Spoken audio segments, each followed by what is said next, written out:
कहानी का नाम पिशाच पिशाचिनी योनि। शोभा के पति को पता था कि मैंने शोभा की विधवा गरीब मां की गरीबी मजबूर 5 बेटियों का विवाह करने की का फायदा उठाकर अप्सरा हूर की परी जैसी अद्भुत शोभा को अपनी पत्नी बना लिया है। और उसके पति दिवाकर को ये भी पता था कि मेरी पत्नी मुझसे दिन रात इसी वजह से झगड़ा करती है कि मुझे मेरी शादी एक साधारण खूबसूरत युवक से हुई है। किंतु शोभा की यह सबसे बड़ी कमी थी, वह ये कभी भी समझने के लिए तैयार नहीं होना चाहती थी कि मेरा पति दिवाकर मुझसे सच्चा प्रेम करता है। ऐसा इस वजह से क्योंकि शोभा जब भी तीज त्योहारों पर साजती सांवरती थी तो खूबसूरत शोभा को एक झलक देखने के लिए जान पहचान अनजान स्त्री पुरुष बेकरार हो जाते थे। क्योंकि शोभा किसी स्वर्ग की अप्सरा हूर की पारी से सुंदरता में काम नहीं लगती थी, इस वजह से शोभा को अपनी सुंदरता पर और घमंड हो जाता था और वह जल्दी से जल्दी अपने से काम सुंदर पति दिवाकर से छुटकारा पाने की सोचने लगती थी। एक समय चंद्रभान नाम का व्यापारी रास्ता भटक कर उनके गांव में पहुंच जाता है। तब उसे देखकर शोभा को एहसास होता है कि कोई पुरुष भी उसके जैसा खूबसूरत हो सकता है। वह व्यापारी शोभा जितना ही खूबसूरत था, उसको देखते ही शोभा ने तो अपने मन में फैसला ले लिया था कि मैं अपने पति को छोड़कर इस चंद्रभान व्यापारी से विवाह करूंगी। इसलिए वह आधी रात को उस व्यापारी से मिलने वहां पहुंच जाती है, जहां वह गांव के प्राचीन मंदिर में ठहरा हुआ था। शोभा उस चंद्रभान व्यापारी को अपने सौंदर्य से रिझाने के लिए नई नवेली दुल्हन जैसे साज सावर कर उससे मिलने जाती है। इसलिए शोभा को पहली नजर में देखते ही वह व्यापारी शोभा का दीवाना बन गया था और शोभा शादीशुदा होने के बावजूद उसे व्यापारी को अपने वश में करने के लिए उसके साथ पति पत्नी जैसे उसे रात संबंध बना लेती है, यानी कि अवैध संबंध बनती है। और जब सुबह होने पर शोभा को उस व्यापारी से पता चलता है कि वह पहले से विवाहित है तो शोभा उसे मजबूर करती है कि वह अपनी पत्नी को छोड़कर उससे विवाह कर ले, क्योंकि मैं भी आपके लिए अपने पति को तुरंत छोड़ने के लिए तैयार। शोभा दिवाकर के साथ शादी होने के बाद हमेशा इस माथे की तलाश में रहती थी कि कब से कोई खूबसूरत युवक मिले और वह उसे अपने से शादी करने के लिए मजबूर कर दे। लेकिन ये चंद्रमा बहन नाम का व्यापारी तो पहले से ही अपनी धर्मपत्नी से छुटकारा पाकर किसी सो खूबसूरत युवती से विवाह करने के लिए बेकरार था। और दिन निकलते ही चंद्रभान व्यापारी शोभा के प्रेम जाल में फंसकर अपने घर जाकर अपनी धर्मपत्नी को अपने घर से लात मारकर भगा देता है और अपनी सारी संपत्ति बेचकर शोभा के गांव में ही नया घर खरीद लेता है और सुबह के गांव में रहकर ही व्यापार करता था। चंद्रभान व्यापारी की पत्नी संतोष भी सुबह के पति जैसे चंद्रभान से सच्चा प्रेम करती थी। शोभा व्यापारी चंद्रभान के विवाह करने से पहले ही दोनों के प्रेम के किस्से जब पूरे गांव में मशहूर होने लगते हैं तो गांव वाले शोभा के पति दिवाकर को सारी जानकारी दे देते हैं। दिवाकर को भी पहले से आभास हो गया था कि सोमवार किसी गलत रास्ते पर जा रही है, लेकिन शोभा अपने पति दिवाकर की एक भी बात मानने के लिए तैयार नहीं होती है, बल्कि उल्टा। लेकिन व्यापारी चंद्रभान के साथ मिलकर अपने पति दिवाकर की हत्या की योजना बनाना शुरू कर देती है, क्योंकि दिवाकर किसी भी हालत में शोभा को छोड़ना नहीं चाहता था, चाहे उसकी जान भी चली जाए, क्योंकि वह शोभा से सच्चे दिल से प्रेम करता था। और शोभा को भी स्वयं पता था मुझसे जुदा होने के बाद दिवाकर को अपना जीवन नर्क लगेगा, वह एक पल भी उसके बिना उसे जीना हजारों वर्ष जैसा लगेगा। उधर चंद्रमा व्यापारी ने अपने पैसे के बल पर अपने से प्रेम करने वाली पत्नी को आसानी से लात मारकर घर से बाहर कर दिया था। लेकिन शोभा चंद्रभान के प्रेम में इतनी पागल हो गई थी कि दिवाकर की हत्या करने का भी उसे कोई गम नहीं होता है। और शोभा व्यापारी चंद्रभान दिवाकर का अंतिम संस्कार होने का भी इंतजार किए बिना एक दूसरे से विवाह कर लेते हैं। और एक समय आधी रात को मूसलधार बारिश हो रही थी, अमावस्या की अंधियारी रात थी और रात के 3 बजे शोभा की पहले पति दिवाकर की आत्मा शोभा और चंद्रभान के कमरे के बाहर रोने लगती है। तब व्यापारी चंद्रभान खिड़की खोलकर देखता है तो शोभा के पति की बेचैन भटकती क्रोधित आत्मा को देखकर चंद्रमा घबरा जाता है। शोभा इसलिए घबरा जाती है कि उसे ऐसा लगता है कि दिवाकर की आत्मा उसे अपने साथ लेने आई है। दिवाकर की आत्मा से पहले ही दुखी चंद्रभान को एक दिन पता चलता है कि मेरी पत्नी की भी लंबी बीमारी गरीबी भूखमरी से मौत हो गई है। अपने घर से लात मारकर भागते वक्त व्यापारी चंद्रभान ने अपनी पत्नी को एक जोड़ी कपड़े के अलावा एक कौड़ी भी नहीं दी थी। चंद्रभान की पत्नी की मौत की खबर सुनकर शोभा मन ही मन बहुत खुश होती है कि चलो रास्ते का कांटा तो हटा, क्योंकि उसे हमेशा ये भी डर रहता था कि चंद्रभान की पढ़ी लिखी पत्नी कभी भी उससे चंद्रभान को छीन सकती है। क्योंकि शोभा से मिलने से पहले चंद्रभान अपनी पत्नी को बहुत सम्मान देता था और बहुत ज्यादा नहीं तो थोड़ा बहुत प्रेम जरूर करता था। व्यापारी चंद्रभान की पत्नी हद से ज्यादा खूबसूरत नहीं थी, फिर भी वह बहुत सी औरतों से ज्यादा खूबसूरत थी।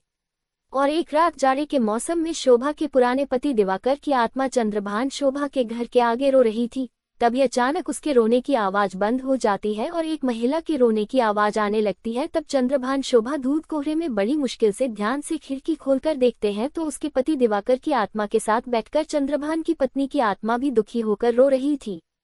इस वजह से भयभीत होकर चंद्रभान शोभा एक तांत्रिक के पास जाते हैं। तांत्रिक अपने तंत्र विद्या से पता लगता है कि वह दोनों भटकती हुई बेचैन क्रोधित आत्मा है, उनसे मुकाबला करना इतना आसान नहीं है। तांत्रिक से ही उन्हें पता चलता है कि दोनों बेचैन क्रोधित आत्मा से कर्ण पिशाचिनी सिद्धि से छुटकारा मिल सकता है, इसलिए जल्दी से जल्दी चंद्रावल शोभा पिशाचिनी सिद्धि शुरू कर देते हैं। पिशाचिनी सिद्धि के लिए वह सबसे पहले जंगल में एक कच्चा घर बनाकर उसे गाय के गोबर से पोतते हैं और गाय के शुद्ध घी, सरसों के तेल से दीपक जलते हैं आदि सामग्री जैसी कुमकुम रुद्राक्ष की माला इकट्ठा करके 11 दिन दोनों तक पति पत्नी रुद्राक्ष की माला लेकर पिशाचिनी सिद्धि का 1100 बार मंत्र का उच्चारण करते हैं।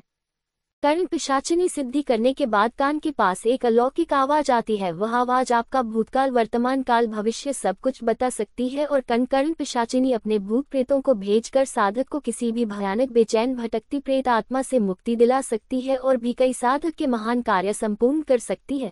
लेकिन पिशाचिनी सिद्धि करने वाले साधक की स्वयं पिशाच बनने की संभावना अधिक हो जाती है, क्योंकि पिशाच वह मानव बनते हैं जिनकी अकस्मात मौत हुई हो किसी जानवर द्वारा या एक्सीडेंट से, और मौत से पहले मानव की अधूरी इच्छा रह गई हो या किसी मानव को पाप करते हुए मौत आ जाए। पिशाचिनी सिद्धि करने के बाद चंद्रभान शोभा पति दिवाकर चंद्रभान पत्नी संतोष से छुटकारा पाने के लिए कर्ण पिशाचिनी की मदद पाने की कोशिश कर रहे थे, और जैसे ही वह है सफल होने लगते हैं तो गंगासागर के मकर संक्रांति के मेले से लौटते वक्त एक हथिनी अपने महावत से इतनी अधिक क्रोधित हो जाती है कि वह रास्ते में पड़ने वाले गांव जंगलों को बर्बाद करने लगती है और अपने महावत की जान लेने के बाद वह और भी खतरनाक हो जाती है। और एक दिन चंद्रभान शोभा का उस क्रोधित हथिनी से सामना हो जाता है। दोनों पति पत्नी एक दूसरे की जान बचाने से ज्यादा अपनी जान बचाने की कोशिश करते हैं। तब शोभा को एक किस्सा याद आता है, जब कुछ बच्चों ने जंगल में मधुमक्खियां का शहद निकलते वक्त मधुमक्खियां को क्रोधित कर दिया था। उस समय शोभा अपने पति दिवाकर के साथ सर्दी के मौसम में मेला देखकर घर बैलगाड़ी पर वापस आ रही थी। तब उसके पति दिवाकर ने अपनी परवाह किए बिना अपना काला कंबल शोभा को उड़ा दिया था और शोभा की हल्की शाल खुद ओढ़ ली थी। और चंद्रभान ये किस्सा याद आता है, एक बार जब नदी में स्नान करते वक्त मगरमच्छ ने अपने मजबूत जाबड़ों से उसकी टांग पकड़ ली थी और नदी में जबरदस्ती खींचने की कोशिश कर रहा था। तब उसकी पत्नी ने अपनी जान की परवाह के बिना मगरमच्छ से उसका पर छुड़ाया था और दोनों को हथिनी के पैर के नीचे कुचलकर मरने से पहले समझ आ गया था कि हमने शारीरिक सुंदरता पर मोहित होकर आत्मा की सुंदरता को न समझकर बहुत बड़ा पाप कर दिया है और हमें इसकी सजा जरूर मिलेगी। और दोनों को सजा मिलती भी है। दोनों ही चंद्रभान और शोभा इंसान योनि से पुरुष स्त्री पिशाच योनि में प्रवेश कर जाते हैं। कर्ण पिशाचिनी सिद्धि करने से पहले दोनों ने जानकारी ले ली थी कि अकस्मात मौत जैसे कि जानवर या एक्सीडेंट से मौत, अधूरी इच्छा लेकर मरने पर और महापाप करते समय मरते वक्त पिशाचिनी सिद्धि के साधक के पिशाचिनी योनि में पहुंचने की संभावना बहुत अधिक होती है। और पिशाचिनी योनि से मुक्ति का भी है रास्ता उन्हें पता था, क्योंकि उन्होंने एक धार्मिक पौराणिक कथा सुनी थी। वह कथा ये थी, हिंदू धर्म में एकादशी तिथि को बहुत ही शुभ माना जाता है। धार्मिक मान्यताओं के अनुसार एकादशी तिथि भगवान विष्णु के शरीर से उत्पन्न हुई थी, जिस कारण इसको अधिक महत्वपूर्ण माना जाता है। देवराज इंद्र स्वर्ग पर राज करते थे और बाकी सब देवगण स्वर्ग में निवास करते थे। एक समय की बात है, इंद्र अपनी इच्छा अनुसार नंदन वन में अप्सराओं के साथ विहार कर रहे थे और गंधर्व गान कर रहे थे। पुष्पवती गंधर्व कन्या माल्यवान को देखकर उस पर मोहित हो गई। माल्यवान पर काम बाण चलने लगी। उसने अपने रूप, लावण्य और हाव भाव से माल्यावन को वश में कर लिया था। कहा जाता है कि पुष्पवती अत्यंत सुंदर थी। इंद्र को प्रसन्न करने के लिए गाना शुरू हो गया, परंतु परस्पर मोहित हो जाने के कारण उनका चित्त भ्रमित हो गया था। ठीक प्रकार ना गाने एवं स्वर ताल ठीक न होने से इंद्र उनके प्रेम को समझ गया था। उन्होंने इसे अपना अपमान समझाकर उनको श्राप दे दिया था कि मूर्खों, तुमने मेरी आज्ञा का उल्लंघन किया है। अब तुम दोनों स्त्री पुरुष के रूप में मृत्युलोक में जाकर पिशाच रूप धारण और अपने कर्मों का फल होगा।